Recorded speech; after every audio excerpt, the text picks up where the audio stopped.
Let me ask you a question. Do you find yourself to be overly paranoid sometimes? Maybe you happen to be very scrutinizing to literally everyone you come across. Maybe you're paranoid that your homeboys know that you secretly watched and enjoyed Domestic Girlfriend. Maybe they clogged your toilet one time, and now trusting them to flush properly can now only be considered as the most dangerous of notions. Or maybe you just think the Knights of the Round Table are cool. If so, then the Dark Angels might be for you. And that is just the chapter we are going to be talking about and painting up today. Hello, I'm the Garbage Man, throwing all your minis in my garbage can, and this is the first episode in a series where I'll be discussing and painting all 18 of the original Space Marine legions, including a successor chapter that is linked to said legion. We'll be revealing just what that successor will be soon, so stick around to find out. With all that said though, let's get into the Dark Angels.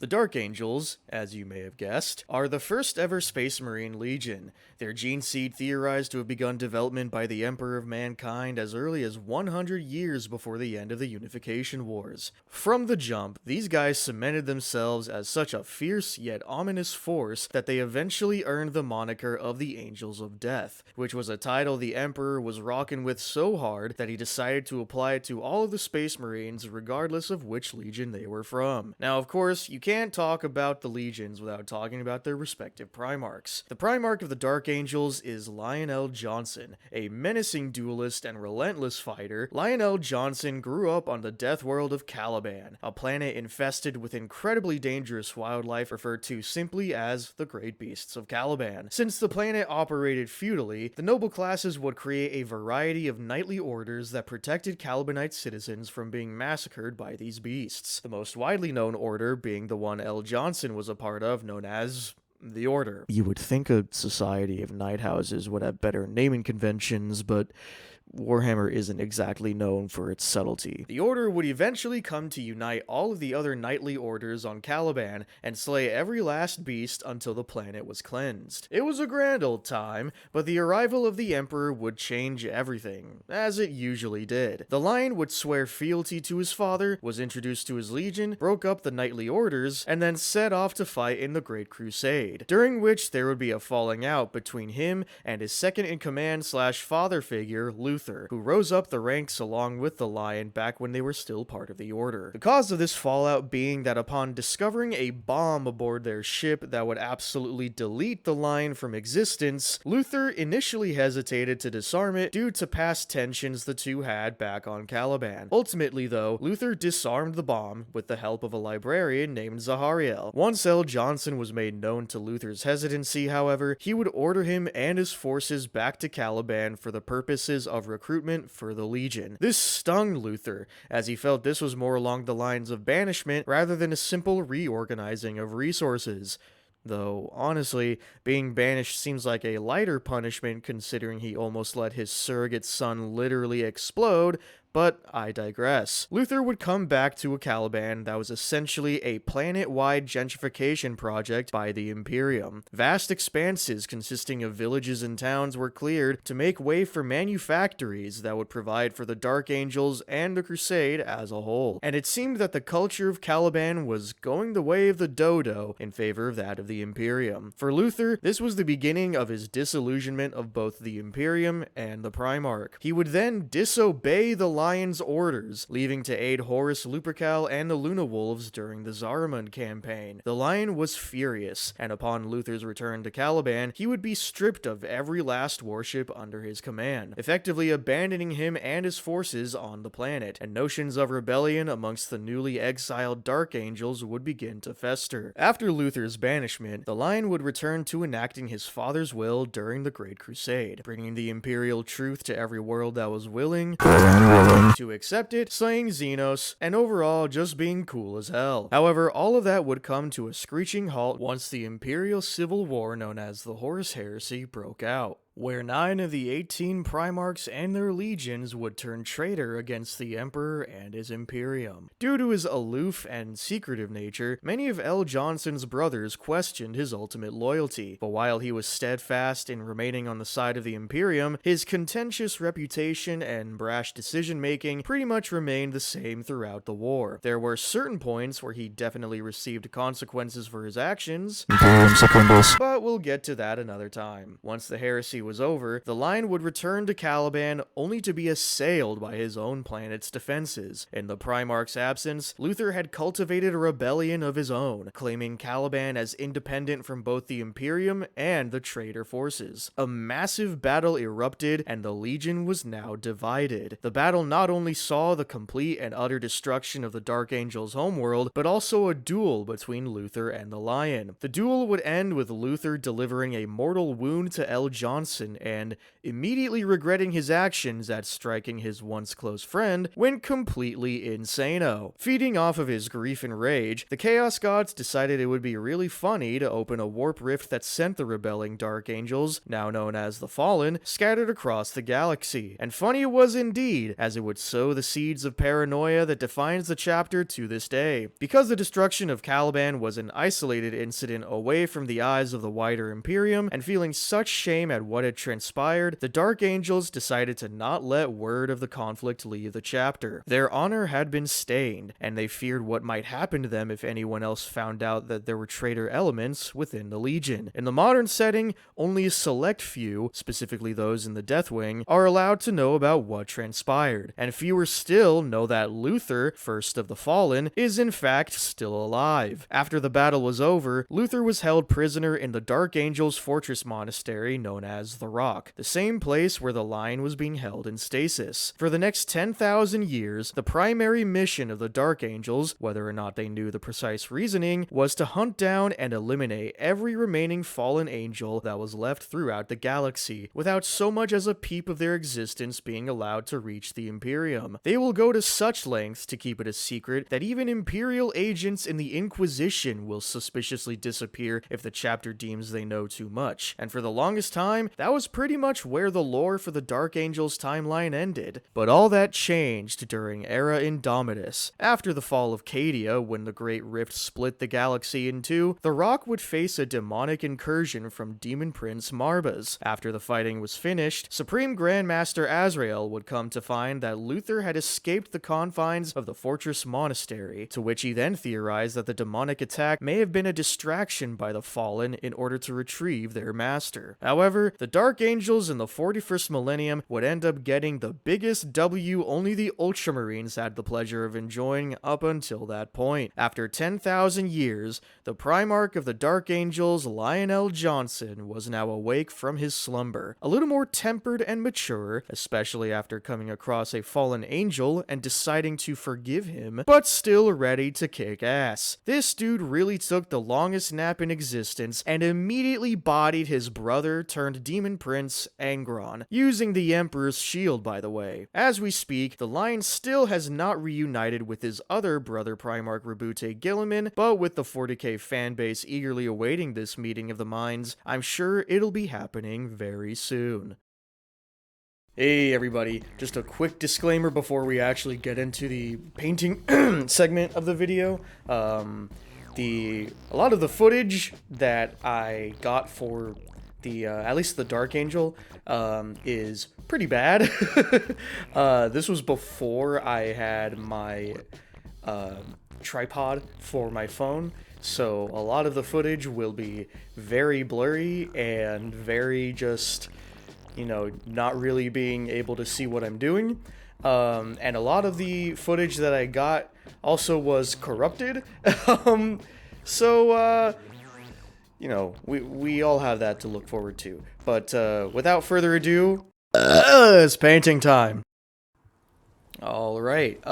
Just to start off, we're gonna quickly go over the miniature we're gonna be working with. You'll see me in a second pointing to the different bits, but this is just a regular Assault Intercessor body. with some of the different pieces from the Dark Angels upgrade sprue, like the tilting shield, the power pack ornamentation, the hooded helmet, and the sword. And I believe, yeah, I don't think excuse me, I don't think I show it in this footage, but the left pauldron has the Dark Angels symbol on it. Yeah, here's me holding the upgrade sprue right here. But yeah, that's the miniature we'll be working with. I didn't actually have any, Citadel paints, like any Citadel green paints, so you saw me holding it right there. I'm using a generic brand, forest green, and I'm doing a base coat on the model right now. I knew at the time I was just too lazy to go to my local games workshop to get some green paint. And I knew that my girlfriend had a box of just generic acrylic paint somewhere. So, had to make use of what I had. And it was a little nerve-wracking at first because other acrylic paint brands are ever so slightly thicker than Citadel, so I had to thin it down a lot. But honestly, you'll see here in a second, but I honestly think it came out kind of nice, actually. It's a nice, deep, well, forest green, go figure. At one point, it even, the base coat, it got a little bubbly, towards the legs. And I didn't know how to deal. I didn't know whether that meant that the base coat itself was going to be really botched or what. But thankfully, again, it turned out actually quite nice. You'll see here in a second.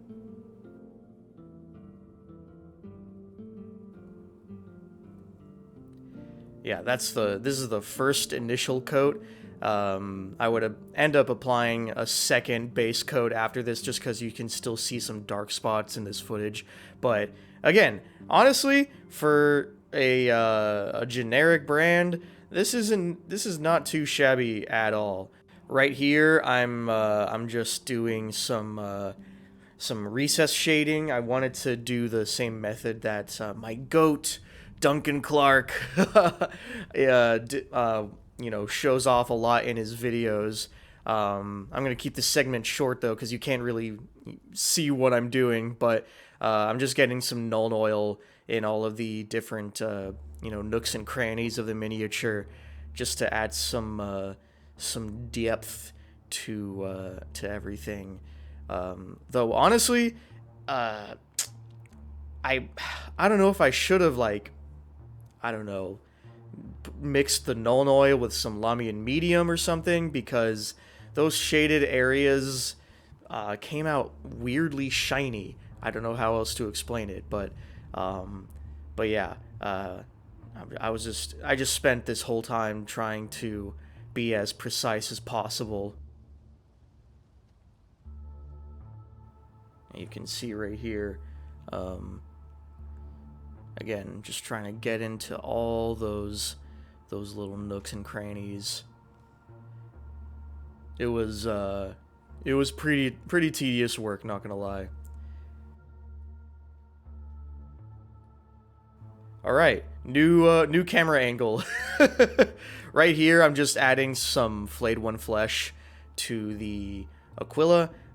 Flayed One Flesh, probably the best color you can choose for the secondary details for the Dark Angels. It's just that perfect tannish cream color.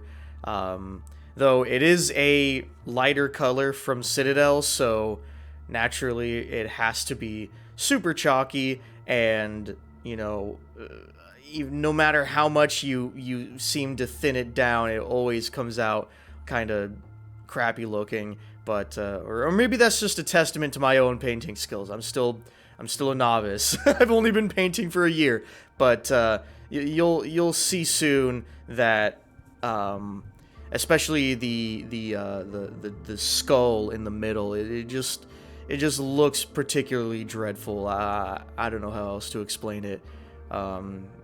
Here, here's my fantastic camera work. You know, at its best, got that amazing, beautiful, blurry miniature.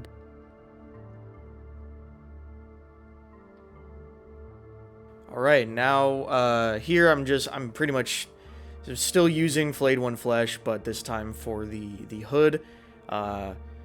Hoods are always tricky because you have to really be careful about not actually hitting the faceplate, at least when you get towards the front of the hood. Again, I mean, you know, perhaps I should have probably thinned it down a little more, the paint, I mean, just because, again, it just came out a little too chalky for my taste, but it is what it is, and I still kind of like how it turned out, honestly.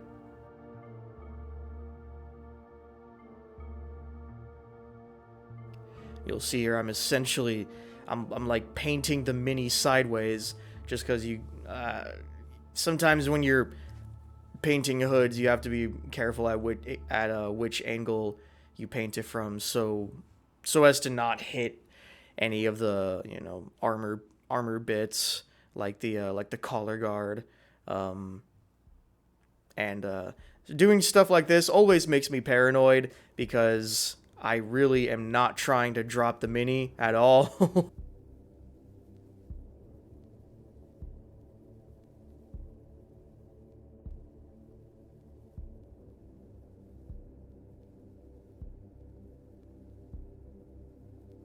Okay,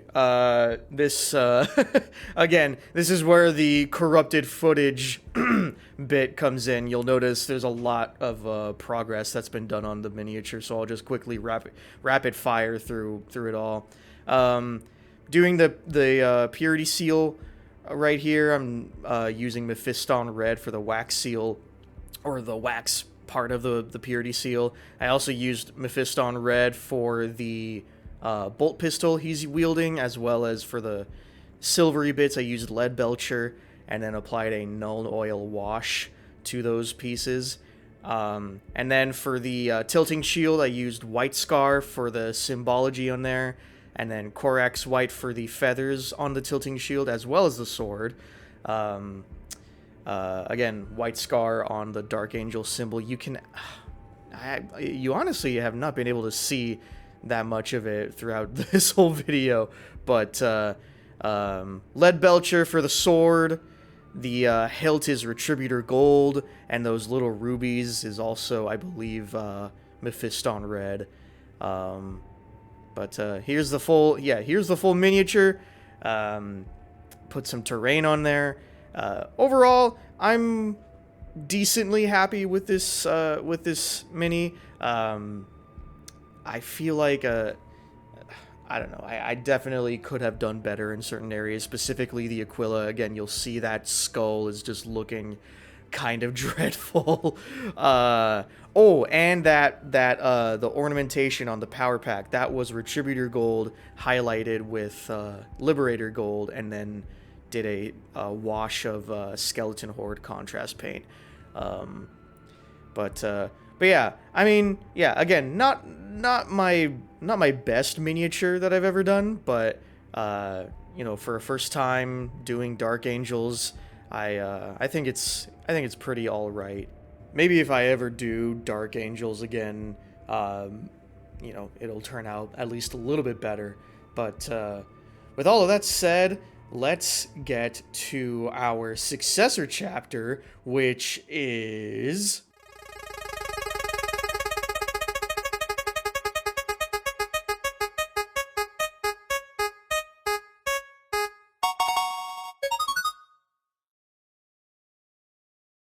Hailing from the world of Mordecai 7, the Guardians of the Covenant is one of the many chapters that make up the Unforgiven, which is basically a blanket term the Dark Angels use for all of their successors. A very monastic chapter, they study and memorize the many teachings of the Emperor and Lionel Johnson as much as they pen texts of their own. On the other hand, they have no issue burning tomes or destroying data stacks they deem heretical after a given battle. One of the chapter's third company squads, Squad Viston, has garnered a special reputation for enacting these burnings, so much so that they are referred to as pyroclasts. Due to their homeworld residing in the western ridge of the galaxy, many of the foes they've faced have been Xenos lurking in mostly unexplored swaths of space, like the Halo stars and the Veiled region, one such race being known as the Lelith. However, any Imperial records on what they were, how they fought, or even what they looked like have all been lost to time. All we know is that by the time M41 rolled around, the Lelith had attacked an entire subsector of Imperial space, but were intercepted by the Guardians of the Covenant, who, despite taking heavy losses, were able to push them back and reclaim the subsector. In terms of similarities to their parent chapter, the Guardians of the Covenant indeed have formations akin to the Deathwing and the Ravenwing, however, it is unknown what these formations are referred to within the chapter. The Guardians of the Covenant also have their own select group of senior commanders, who are the only ones in the chapter aware of the Fallen and what happened on Caliban, known as the Secret Order.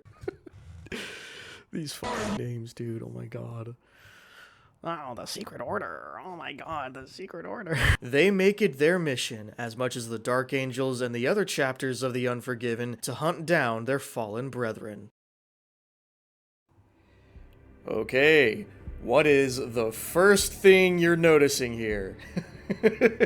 That's right, I finally, maybe not finally, but I was through with having such a bunk setup for my Dark Angel that after finishing that miniature, I got a tripod for my phone, and it made filming a lot more pleasant. Go figure. But starting off with this guy, since we undercoated with lead belcher, we're gonna do a wash. But what you're seeing is not known oil. It is actually a mix of 3 parts Lamian medium and 2 parts basilicanum gray. I got that specific recipe from, I cannot remember for the life of me what YouTube video or what YouTube channel it was for that matter. But shout out to that guy, whoever that was, who came up with this recipe, because this was such a good idea. I mean, known oil, everyone loves known oil, but it pools a little too much, and a mix like this is just perfect. It honestly made the miniature, like, just off the rip, look so good. It shaded everything so nicely. Granted, you know, silver and other metallic colors are definitely more forgiving than a lot of others, but still, this turned out awesome. I was really happy with the way this recipe turned out. Yeah, you see me applying it to the arm right there, and it just like really falls into those nooks and crannies so well. Yeah, really happy with how that turned out. And here I am, struggling to keep the miniature on the putty. Isn't that lovely?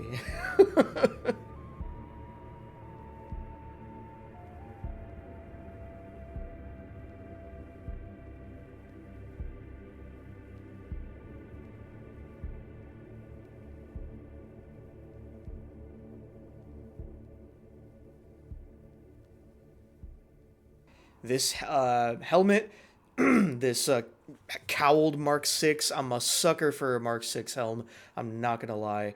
I got this off of Archie's Forge, and I mean, a headpiece like this is just perfect for a chapter like the Guardians of the Covenant.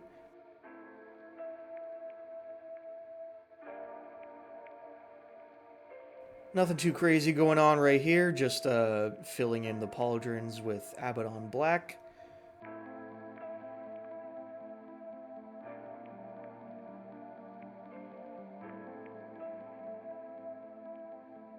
Same thing over here.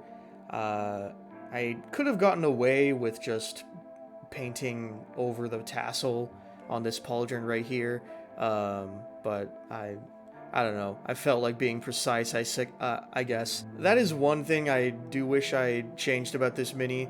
Is I made it a little too robust, I suppose. The main body is from the Blade Guard Veteran kit, while this arm is from the Intercessor's kit. And I mean, I love this arm. I think it's so cool holding the pistol while the bolter is slung over the pauldron. But again, it might have been a little too busy, but what's done is done, and you know, it is what it is. And I still think it looks cool. Just again, painting around all of this kind of it was kind of a pain at certain points. Yeah, again, just kind of being as precise as possible right here.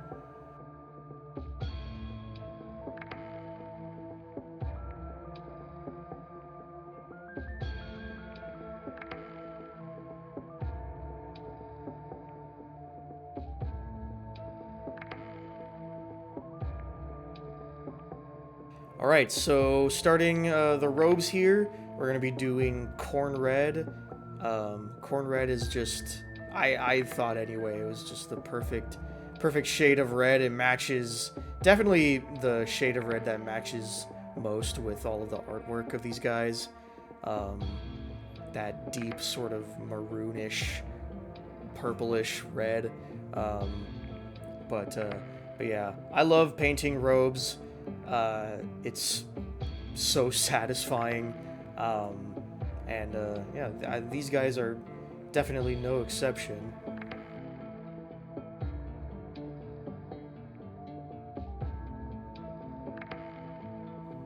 Again, just being careful not to hit any of the more outwardly protruding bits, like that little effigy on his waist right there. And you really want to make sure when you are painting robes that you want to paint in a downward motion to make it a smooth downward motion so that you get really good coverage. Right here, I'm just painting the back of the robes. You want to be even more precise when you're doing this side of the miniature, because definitely don't want to be hitting his legs or anything.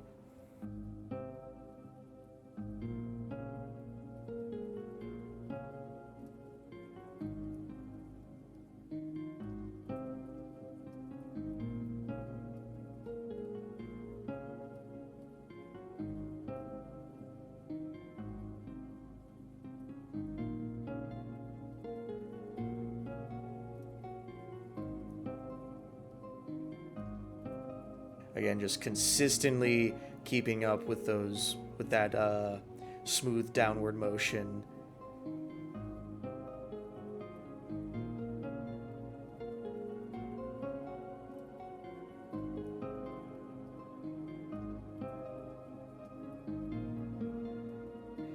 Gotta also be sure to catch all sides. It's easy to forget about the sides of the robes.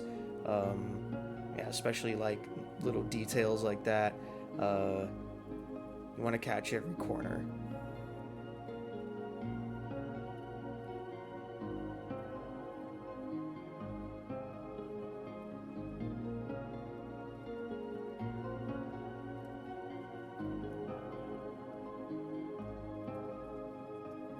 Now going for the midsection. This part is a bit trickier because you are in between two armor panels. So you do want to try not to hit anything.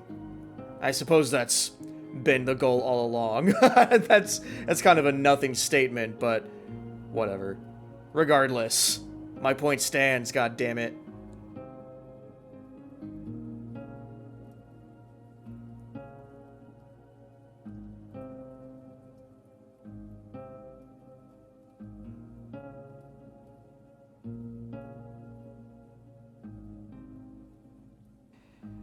Here we are going for the hood. Once again, what I was talking about earlier kind of applies here, obviously. Well, at least red is definitely a better color to work with than Flayed One Flesh was. This is a darker color, so it's just easier to work with. Again, painting at odd angles just to make sure I'm not hitting any parts of the color guard. Except I'm pretty sure I do hit it right here. Oh well.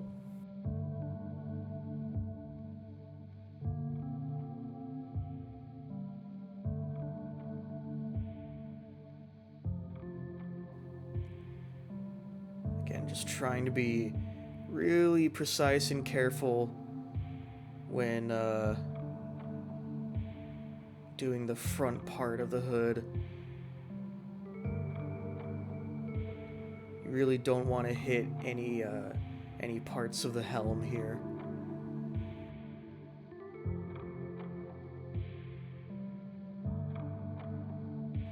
Again, paint at odd angles if you need to.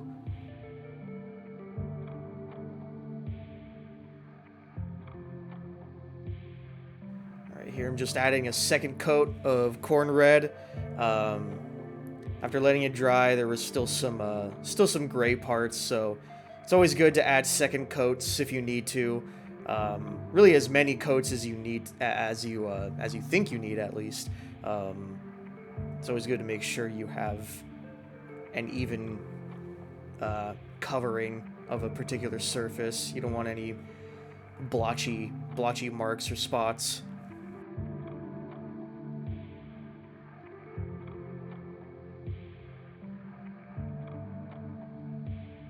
And then doing another base coat of the hood.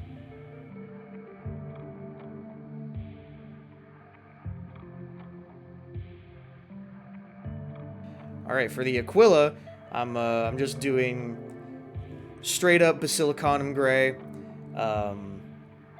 The Aquila is typically darker on the Guardians of the Covenant, so, and I mean, I've already been using Basilicanum gray, so I figured, especially for, you know, a metallic scheme like these guys, a contrast paint wouldn't hurt, and I do think it came out pretty well.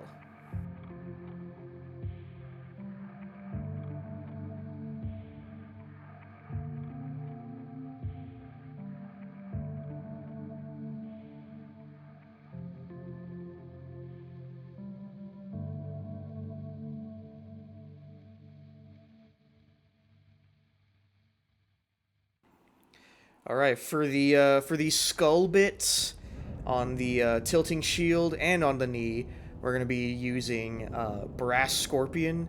I didn't want to use retributor gold. I felt like that was going to be a little too bright. I thought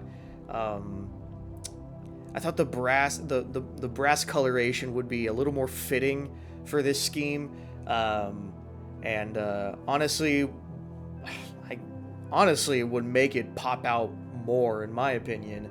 But yeah, we're gonna be using brass scorpion, and then we're gonna be covering once they're dry, we're gonna be covering it with skeleton horde contrast, just to give it a nice warm shade to them.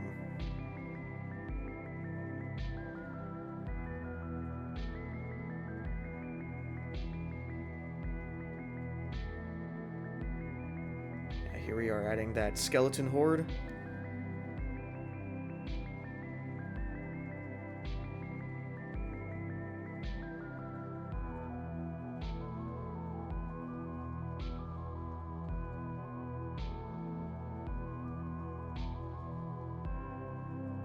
And we're going to be doing the same thing for the little effigy at his waist.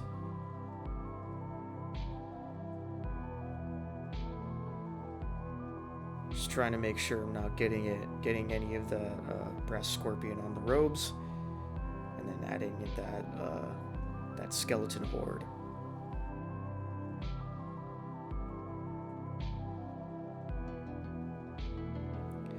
Alright, for the sword sheath, I used Doom Bull Brown. I don't know why, but I feel like I ended up thinning this paint down like way too much. You can literally see it pooling in a corner at one point. Yeah, Doom Bull Brown. We'll be using Doom Bull Brown for the his little like utility belt too. You'll see it soon.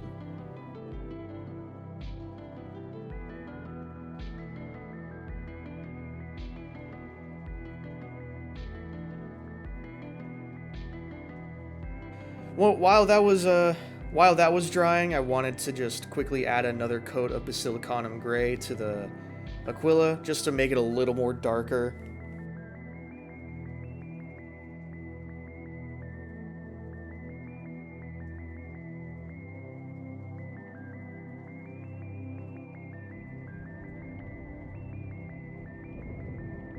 And adding that brass scorpion to the skull on the sword sheath.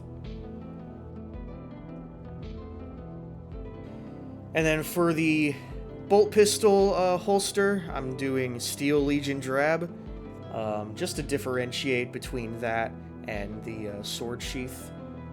And, you know, at least someone is thinking of the Steel Legion. Am I right? Am I right? Seriously though, Games Workshop, what the hell is this? I mean, you couldn't have given us at least a kill team? At the very least, a kill team. I mean, how are you gonna drop a trailer that takes place on Armageddon and have no Steel Legion? Are you telling me the Cadians can lose their whole planet and yet there are still somehow just tons and tons of them, and yet the Armageddon Steel Legion has just, oh, they're reduced, their forces are so reduced. It's not looking good for the Steel Legion. Adding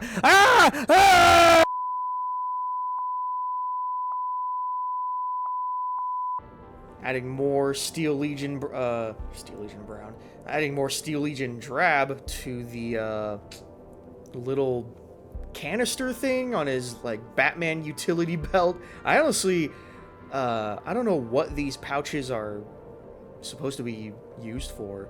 I always thought maybe like grenades or ammo, but I have no idea. Regardless, yeah, Steel Legion Drab, and then I think we'll be doing Doom Bull Brown again soon. Yes. So, especially for the little belt buckle right here, just trying to be super careful, because that is a pretty tiny space right there.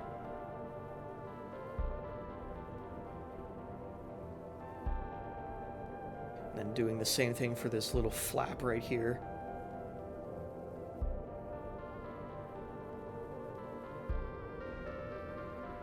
Hitting the rest of the belt and that little corner right there. Alright, moving on to the pauldron. Again, using Brass Scorpion for the little skull bit.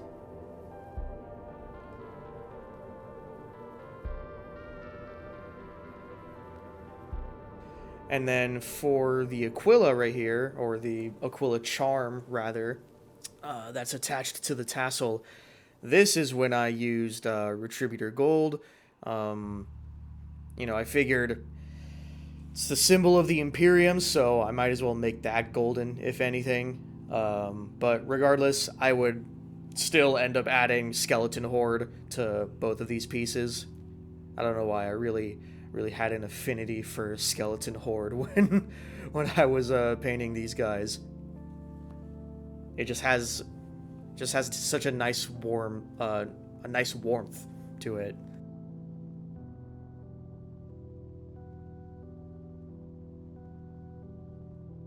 And here we are adding it.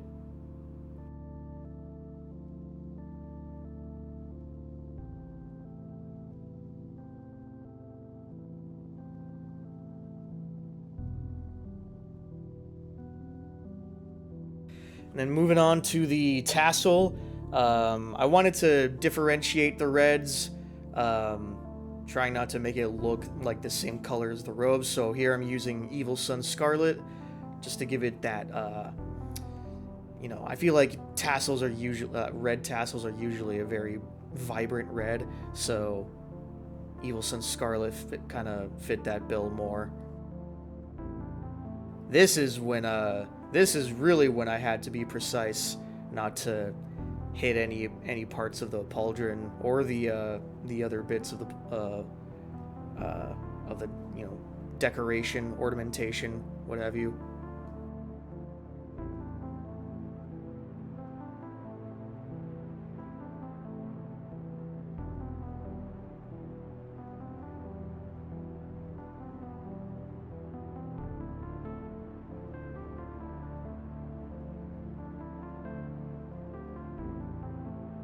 And then fully upside down, just to get that last bit of the tassel there.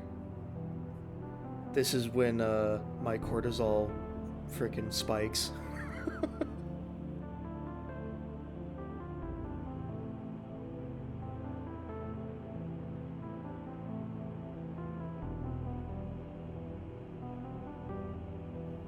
Alright, another little effigy. More brass scorpion.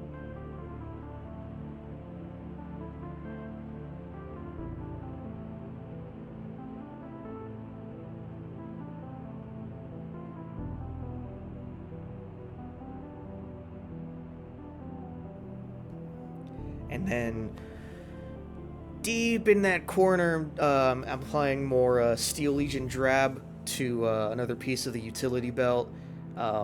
It's like deep in shadow, though. You can hardly even see that thing, but you know, still wanna get to it.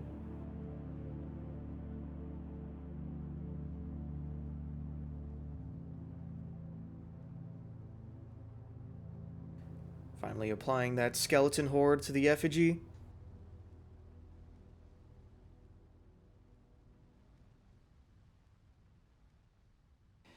Then moving on to the purity seals, again using Mephiston Red for the actual wax parts of the seal.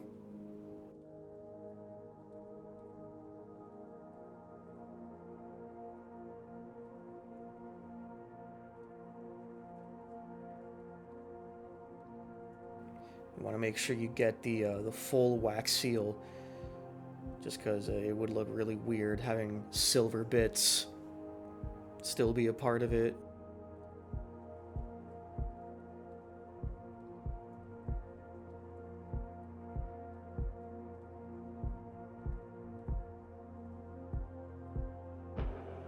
And then for the actual parchment, I realize now that I didn't even go over what I did for the parchment for the Dark Angel, but for the actual parchment, I used Rakarth Flesh.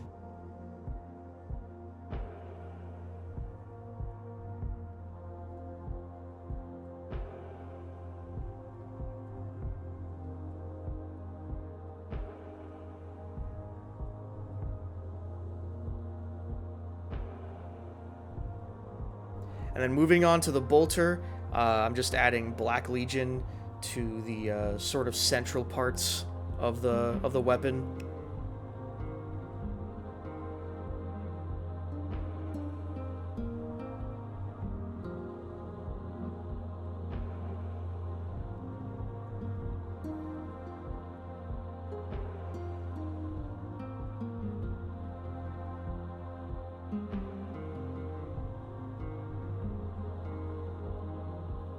Adding it to the bolt pistol as well.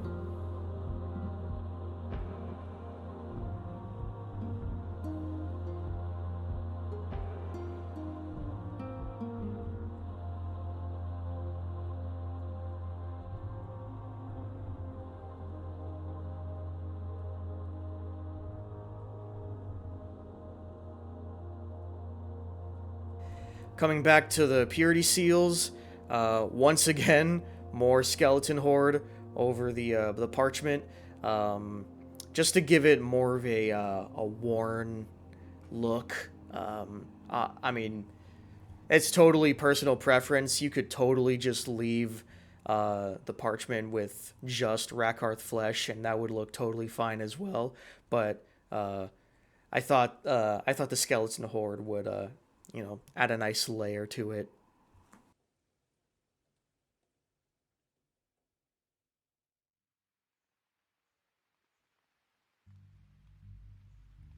And here for the Greaves, I'm adding Abaddon Black.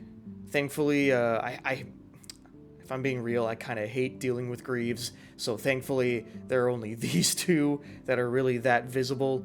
But yeah, just adding some Abaddon Black to them.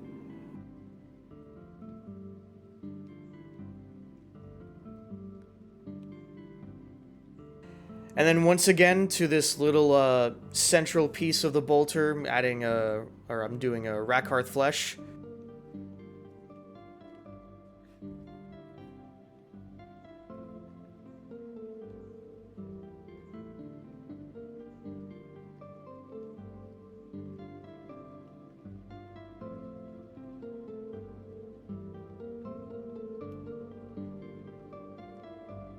For the secondary pieces of, parts of the bolter, rather, I'm repainting them lead belcher, and then eventually I would add a Nuln Oil wash to those lead belcher pieces.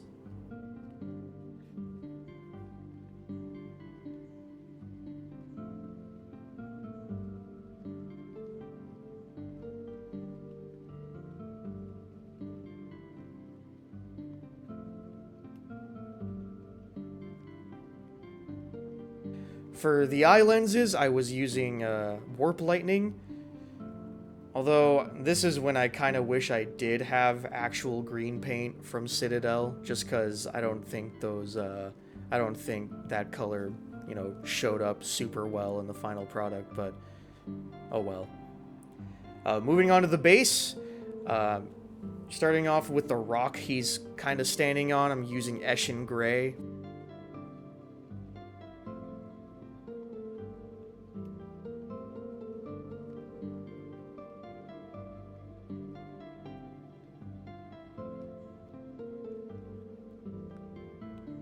And then once the rock is done, just kind of coating the whole base in Astro Granite.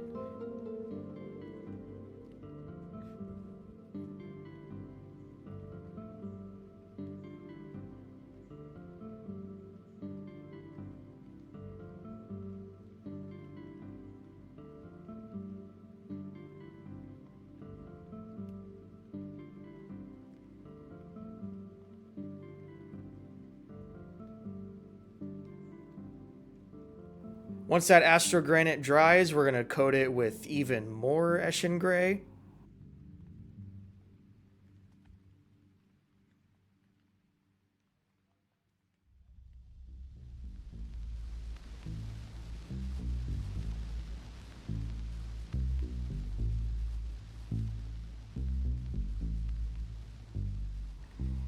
We're going to start laying down our glue. I always try to be super careful when dealing with glue. I honestly don't even know if this is like the correct method of doing it, but I just use my paintbrush. And then I decided to use snow for my base. I've never done a snow base before, and you can see me very clearly struggling with it. I don't think I put enough in the bowl initially, but yeah, I've never done a snow base. I thought doing snow would be fun this time, just to do it. There we go, finally getting the hang of it. Oh, a little more, okay, why not? And that is the whole miniature. Got the transfers on. I kind of had to be creative when doing the chapter symbol on the left pauldron, since I don't actually have that iconography on me, so I had to get creative. I just took two of the tiny little swords from the decal sheet from the upgrade sprue and tried my best to make them look like they were crossed with each other. It's a little wonky and crooked, but, it is what it is. overall, I'm actually really happy with how this guy turned out. He looks really awesome. And here are both of the miniatures standing side by side. Overall, I'm pretty, all things considered, even with the Dark Angel miniature, I am pretty happy with how that turned out. And then especially the Guardians of the Covenant, that guy just, it was easier to deal with, granted, but yeah, damn, they just look so goddamn cool. I love their robes. I love their whole monastic shtick about them, and yeah, really satisfied with how these guys turned out.